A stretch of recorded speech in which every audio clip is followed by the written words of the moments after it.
Bueno, cuando vos digas, arrancamos. Listo.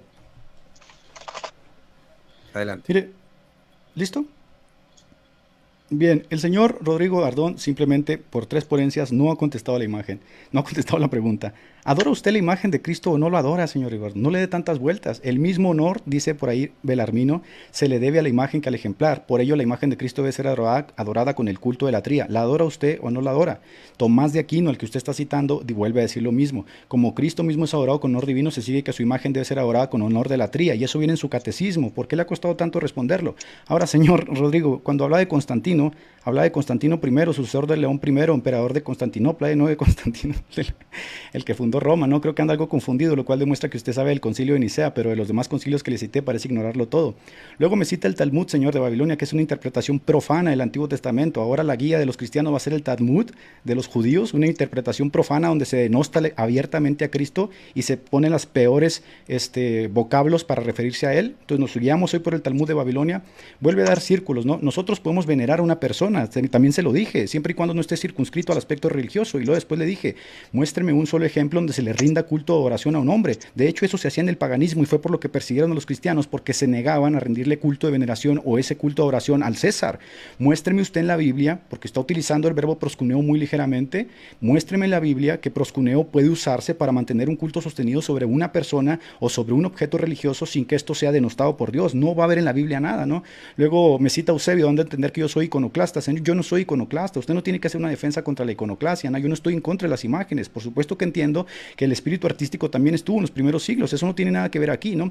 Luego cita Apocalipsis 3:9, bien, mire, yo le dije que había excepciones del verbo proscuneo. Si el Nuevo Testamento tiene 56 acepciones del verbo proscuneo y más de 44 acepciones son dirigidas a Dios y a Cristo y otras tantas son a los ángeles en contexto de idolatría, es claro que usted va a encontrar una o dos acepciones. Entonces vamos a fundar toda una doctrina para venerar imágenes partiendo de una excepción. Lo que usted tendría que mostrarme es que el verbo proscuneo, utilizado correctamente para venerar imágenes, pudiera encontrarse por toda la Biblia sin que Dios lo defenestrara. No existe, no ha dado ni un solo ejemplo, ha tenido que dar vueltas. Ahora, usted dice cosas como si decirlas fuera a comprobarlas, ¿no? Usted dice que la imagen trasciende al culto. ¿Y cómo es eso? Explíqueme cómo la imagen trasciende el culto. Decir cosas no es comprobarlas. Esos argumentos, dice Agustín y Orígenes, los usaban los herejes para sus propios actos idolátricos, y de hecho se los cité.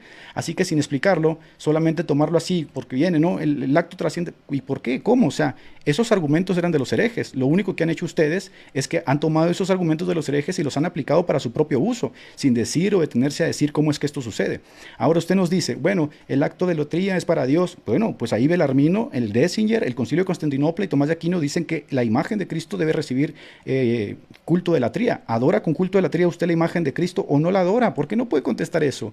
¿Cuál es la diferencia entre lo que hace un católico y un pagano? A menos que me lo explique, no ha respondido nada. Usted dice, la latría es para Dios, la hiperdulia es para la Virgen, la dulia es para los santos y los ángeles. No, yo no le pregunté eso. Yo entiendo sus distinciones semánticas, de hecho creo que son un error. Lo que usted tiene que explicar es cómo ontológicamente y psicológicamente, eso es lo que tiene que explicar, porque si usted está adorando a algo que no es Dios y tributándole culto a una imagen, usted está incurriendo en la idolatría. Por lo tanto, si usted dice o quiere excusar a su gente de que ellos no saben qué son estas distinciones, pues es un gravísimo error, porque entonces su gente pudiera estar cometiendo idolatría. Usted quiere zafarse de esto diciendo, no, pero es que ese yeso se llama María, ese yeso se llama Pedro, por lo tanto no es un ídolo. Yo le mencioné que el ídolo nada es, ontológicamente no existe tal cosa, ¿no? Y que el ídolo se convierte a sí mismo cuando una persona le tributa culto a un objeto, a una persona o a cualquier cosa. De hecho, es lo que dice Romanos 1, capítulo 27.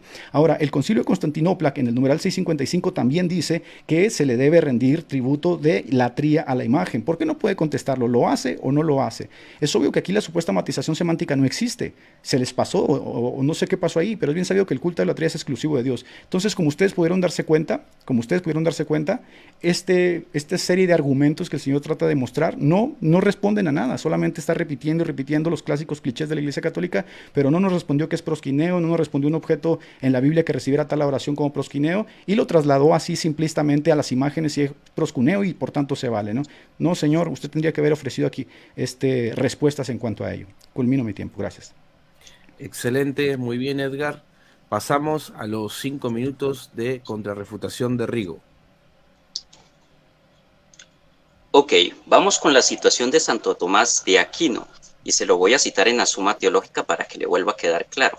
El culto de la religión no se dirige a las imágenes en sí mismas como realidades. Entonces, ¿a quién se adora? a Dios, sino que las mira bajo su aspecto propio de imágenes que nos conducen a Dios, que nos conducen, o sea, son medios. Ahora bien, el movimiento que se dirige a la imagen en cuanto tal no se detiene en ella, señor Pacheco, sino que tiende a la realidad en la que ella es imagen. Entonces, ¿a quién va la adoración? A Dios. Las imágenes no son dioses, señor Pacheco. Los católicos no creemos semejante cosa, por favor. Ahora, usted dice que el Talmud es una versión profana. Señor Pacheco, yo en ningún momento, eso es una falacia de espantapájaros, porque yo en ningún momento estoy diciendo que tenemos que tener como una verdad bíblica el Talmud.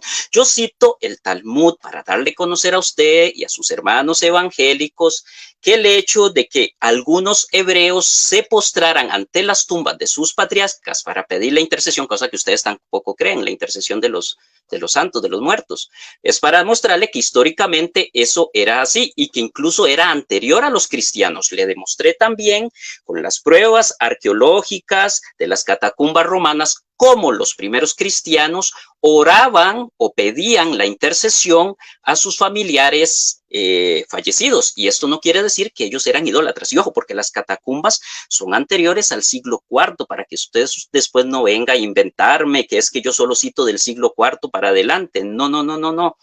Ahora, usted dice que Eusebio no habla de iconoclasta. Bueno, yo tampoco dije eso, otra falacia de muñeco de paja. Simplemente le estoy demostrando que usted omitió una parte de lo que Eusebio también contaba sobre personas que reverenciaban la imagen de Jesucristo, incluso en el periodo antes del historiador cristiano Eusebio de Cesarea. Efectivamente, señor Pacheco, un ídolo es un dios falso. Ahora, no sé cómo usted está tan preocupado de que los católicos supuestamente adoran imágenes, pero no se preocupa del pueblo cristiano evangélico, cuando algunos pastores, no digo todos, porque no quiero caer en una falacia de generalización, son también idólatras del dinero, del diezmo, o sea, diezmólatras. ¿Por qué no se ocupa también usted de corregir eso en las iglesias evangélicas? No estoy diciendo que todos, porque no todos, sería mentirle, pero sí hay algunos que hacen eso. Entonces yo creo que antes de ir a poner orden en la iglesia católica, antes de ir a la Basílica de Guadalupe, a ver si los católicos saben qué es latría, hiperdulia y dulia, debería ir a los templos evangélicos a empezar a corregir a muchos pastores que vuelven del dinero un ídolo, como lo explicó el catecismo católico, ¿no? Entonces, señor Pacheco, eso sería mi respuesta. Bueno, muy bien. Excelente, excelente. Gran debate han tenido estos dos debatientes. Y ahora empezamos con la parte de las preguntas. Así que siguiendo el orden en el que comenzaron, Edgar Pacheco va a lanzar la primera pregunta a Rigo. Gracias, querido. Bien, mi pregunta es la siguiente, ¿no? Creo que la he hecho 4 veces, el señor Rigo no la ha querido contestar y se la voy a hacer en mi última oportunidad. En la Suma Teológica, en la parte 3, cuestión 25, así como en el Dessinger 656, así como en el Canon de Constantinopla, así como lo dice el doctor Belarmino, se exige que la imagen de Cristo sea adorada con culto de latría. Así lo dice. Yo le pregunto, ¿adora usted la imagen de Cristo con culto de latría, sí o no? Adoro a Cristo, a quien representa la imagen. Recordemos también que las opiniones personales no son más que opiniones personales, así sean de padres de la iglesia, obispos, sacerdotes o simples laicos. Quien al final tiene la última palabra es el magisterio de la iglesia. Incluso se lo probé con Santo Tomás de Aquino, quien realmente la veneración, en el caso de Santo Tomás de Aquino que dijo adoración, pues es al quien trasciende la imagen. En este caso, si me habla de adoración, la adoración es a Jesucristo como tal y no a la imagen en sí. Creo que ya lo expliqué 3 veces, ¿no? Bien. Entonces ya está respondida la pregunta. Ahora, Rigo le va a hacer una pregunta a Edgar Pacheco. No hay tiempo de respuesta. ¿Perdón? De la contrarrespuesta. ¿Recuerdas que era 1 minuto de contrarrespuesta? Ah, ok, está bien, está bien. Dame un segundo, me cambiaron el plan aquí. 1 minuto de contrarrespuesta, vas a dar vos, Rigo. Adelante. No, es Pacheco el que va a hacer 1 minuto de contrarrespuesta. Después yo hago la pregunta, okay, Pacheco responde. Perdón, estaba ido, perdón, sí. Dame el minuto de contrarrespuesta, por favor. Listo, Miren, ¿listo? No Sí. puede responder. La pregunta no la puede responder. La ha trastocado totalmente y dice que él adora a Cristo. No, pero es que el Dessinger, Tomás de Aquino, Belarmino y el canon de Constantinopla, que sería un concilio, no es una opinión particular, no dice que adoras a Cristo. De hecho, hace una distinción. Debes adorar a Cristo y debes adorar la imagen de Cristo. Entonces tú te has querido ir por la tangente diciendo que adoras a Cristo y la imagen que representa qué. Cuando el canon de Constantinopla es un concilio, no es una opinión particular. Ahora, el canon de Constantinopla está usando a Tomás de Aquino, al que tú simplemente has omitido. ¿Adoras la imagen? No has podido responder, porque sabes que si dices que si adoras la imagen tal como lo enseña tu iglesia, caerías justamente en la idolatría. Por eso la esquivas, porque sabes la repercusión que tiene justamente esto. Por eso la pregunta era, ¿adoras la imagen? No si adoras a Cristo. El canon ya hace esa distinción. El canon ya dice que debes adorar a Cristo y a su imagen con culto de latría. Lo dice Belarmino, lo dice Tomás de Aquino, lo dice el Compendio Salmatinense, lo dice el Concilio de Constantinopla. Entonces no ha podido responder porque obviamente sabe la implicación que tiene decir que adora una imagen, Listo. porque no está en concordancia Listo. obviamente con su iglesia. Es todo. Muy bien. Ahora sí tenemos la pregunta. Adelante. Ok. Mi pregunta es la siguiente, señor Pacheco. Usted como cristiano evangélico, ¿utilizaría algún objeto, imagen o altar pagano para dar a conocer a Dios? ¿Sí o no? ¿Y por qué? Altar pagano, esa es la pregunta, altar pagano. Objeto, imagen y altar pagano para dar a conocer a Dios. ¿Me ¿Sí o no? puedes ¿Y nada por más qué? explicar en qué contexto estás hablando? O sea, nada más para tener clara la pregunta. No, así nomás. Entonces, se la vuelvo a repetir. Es que no sé si la estoy entendiendo bien, pero dímela otra Ok, vez. pues voy a repetir. Señor Pacheco, usted como cristiano evangélico, ¿utilizaría algún objeto, altar o imagen pagana para dar a conocer a Dios? ¿Sí o no? ¿Y por qué? Bien, si me hablas de una imagen pagana, tú acabas de decir que las imágenes paganas son ídolos. Por lo tanto, yo no utilizaría eso como un argumento que usara recurrentemente, sino como una excepción quizá en ciertos casos, como lo hace Pablo en Hechos 17, que se vale de citar a ciertos profetas y se vale también de ciertos ibericuetos con los filósofos de su tiempo para tratar de dar a conocer. Pero si yo tuviera que hacerlo así, no lo haría personalmente. Esa es mi respuesta. Bueno, muy bien. Entonces ahora el minuto de contrarrefutación. Bueno, aquí vemos cómo el señor Pacheco pues prácticamente contradijo al apóstol San Pablo, porque San Pablo sí lo hizo. Ahora, si San Pablo utilizó un altar pagano para dar a conocer a Dios, ¿cuánto no más nosotros los católicos vamos a utilizar imágenes cristianas, no paganas, para dar a conocer a nuestro Señor Jesucristo? Que al final todo es para Dios. Muchas gracias. Bueno, muy Gracias, bien. querido. Entonces, ya para ir finalizando el debate, tenemos los últimos 3 minutos de conclusión de cada debatiente. Damos lugar a Edgar Pacheco. Muchas gracias. Tú me dices cuando inicie. Sí, ahí te digo. Adelante. Bien, miren, queridos hermanos, como evidencia de ello he probado con las escrituras, he probado con la historia, he probado con el puro sentido común y ha habido respuestas que el señor Riguardón no ha podido contestar y son los 5 puntos que yo he mostrado. Hemos visto que esta enseñanza y supuesta matización semántica que se inventaron y la empujan abiertamente y de forma simplista sin explicar cómo es que se da, es toda una novedad que introdujo Roma al torrente de la iglesia y que en la práctica, como en todo tiempo, ha contribuido a la idolatría. Él, justificándose, no sé, de forma simplista, dice que no es necesario que los católicos sepan esta distinción y yo le digo, no es peligroso que al no saberla terminen adorando a un ídolo o haciendo un objeto un ídolo. Así que eso demuestra que en realidad no hay un interés primordial de parte de la iglesia católica por enseñar concretamente por lo menos estas distinciones que ellos inventaron para que la gente tenga en claro qué es lo que hacen o qué es lo que no hacen. Ahora, también he demostrado que el Señor citó como autoridad el concilio de Nicea. Bueno, el concilio de Nicea, quiero decirle que hay evidencia de que quizá fue espurio porque no tuvo representación ni el patriarcado de Jerusalén ni el patriarcado también de Antioquía, pero obviamente lo tenía que utilizar, ¿no? Yo le mostré otros 5 concilios de los cuales no dijo nada, ni siquiera se atrevió a mencionarlos porque obviamente sabe que estos concilios no le juegan en su favor.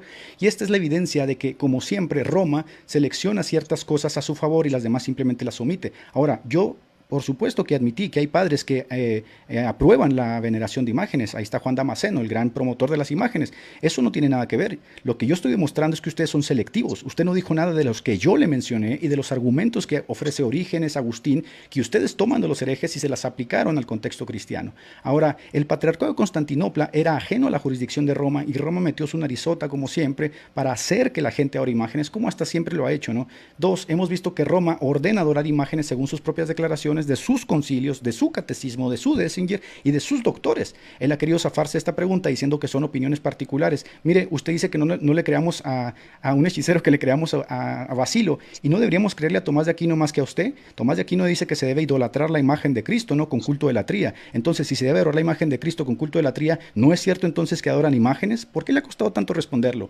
Tres, hemos visto que la Biblia no tolera esta distinción semántica, y tal es la evidencia que no puede mostrar evidencia de proscuneo sostenido con objetos religiosos a un culto religioso. Lo único que ha hecho es mostrar un ejemplo que es una excepción, porque los 56 acepciones de la Biblia no hay uno solo que pruebe que hay un culto por medio de proscuneo. Y por último, hemos visto que los católicos no son capaces de presentar una defensa de esta distinción ontológica y psicológica de lo que es la hiperdulia, dulia, la triprotulia. Lo único que dicen, dulia es esto para María, hiperdulia es para esto, pero no nos dicen cómo es eso, ¿no? Cómo se traspasa el culto de la imagen a lo divino. Simplemente lo avientan al aire de una forma simplista sin ofrecer evidencia. Muchas gracias. Excelentísimo, muy bien. Damos lugar a los 3 minutos de Rigo. Ok, en este debate quedó demostrado con fuentes históricas, patrísticas, bíblicas y arqueológicas que el uso y veneración de imágenes sagradas se daba desde los mismos inicios del cristianismo, no a partir del siglo IV, como dijo el señor Pacheco, tal y como lo manifestó San Basilio de Cesarea. Sus imágenes las venero y beso con homenaje, porque son heredadas de los santos apóstoles y no están prohibidas. ¿Le hacemos caso al señor Pacheco o a San Basilio de Cesarea? Ustedes tendrán la respuesta. También se demostró lo que realmente la Iglesia Católica enseña sobre el tema de las imágenes con documentos magisteriales de la misma Iglesia Católica. Probé contundentemente que la Iglesia Católica enseña a sus fieles que existe un solo Dios verdadero y que por lo tanto los católicos no creemos que las imágenes sean dioses. Para reforzarlo, citaré el Dessinger 800 del Cuarto Concilio de Letrán. Creemos firmemente y confesamos que hay un solo Dios verdadero, inmenso e inmutable, incomprensible, todopoderoso e inefable, Padre, Hijo y Espíritu Santo. 3 personas, pero una sola esencia, substancia o naturaleza absolutamente simple. Probé categóricamente que mi oponente desconoce el concepto de adorar, lo que lo lleva a tachar de idólatras a los católicos basadas más que todo en un prejuicio anticatólico. Quinto, se probó que los protestantes miden con diferente vara cuando acusan a los católicos de idólatras por hacer imágenes de la divinidad, cuando ellos mismos también tienen en sus perfiles de Facebook imágenes de la divinidad. Eso no quiere decir que sean idólatras, pero de acuerdo a los protestantes, a los católicos, sí. Se comprobó que la Iglesia Católica está en contra de la idolatría, como lo dice su catecismo en el número 2113. Pudimos demostrar que cuando la Escritura habla de la prohibición de imágenes en el Antiguo Testamento, se refiere a imágenes de ídolos, o sea, divinidades paganas de esa época, por lo que extrapolar esos pasajes para aplicárselos hoy en día a las imágenes católicas no solamente es un absurdo, sino una penosa falacia anacrónica o anacronismo. Además, mi contraparte al afirmar que los católicos son idólatras tendría que probar que él conoce perfectamente el pensamiento y el corazón de las personas católicas para saber que dichas personas creen en más dioses. Sabemos que esa característica divina la tiene solamente Dios, porque como dice la Escritura en Primera de Samuel 16:7, pero el Señor dijo a Samuel, no mires a su apariencia, ni a lo alto de su estatura, porque lo he desechado, porque Dios no ve como el hombre ve. Pues el hombre mira la apariencia exterior, pero el Señor mira el corazón. Así que, hermanos, mucho cuidado con levantar falso testimonio, porque es un pecado mortal. Además, le probé al señor Pacheco, con el mismo documento de Santo Tomás de Aquino, que a quien realmente se adora es a Dios y que las imágenes son solamente representaciones. Así que se venera, en el caso de los santos, a quien trasciende la imagen, y se adora, en el caso de una imagen de Jesús, a quien ella representa, es decir, al único Dios, al único Salvador y al único Mesías. Muchas gracias. Excelente, muchas gracias por este debate con tanta altura, gracias por toda la información que les han dado al pueblo evangélico y también al pueblo católico. Gracias por el respeto que ambos se han dado entre sí, y damos por concluido el debate. Muchas gracias al apologista Edgar Pacheco Muchas gracias al apologista Rigo. Y bueno, nos vamos despidiendo. Muchas gracias a la audiencia. Hemos pasado más de 1000 personas este debate. Muchas gracias a todos. Gracias, Rigo. Un abrazo. Gracias, Edgar. Hasta luego. Hasta luego. Nos vamos, no sin antes decir que los ídolos no tienen poder. Que el Señor les bendiga.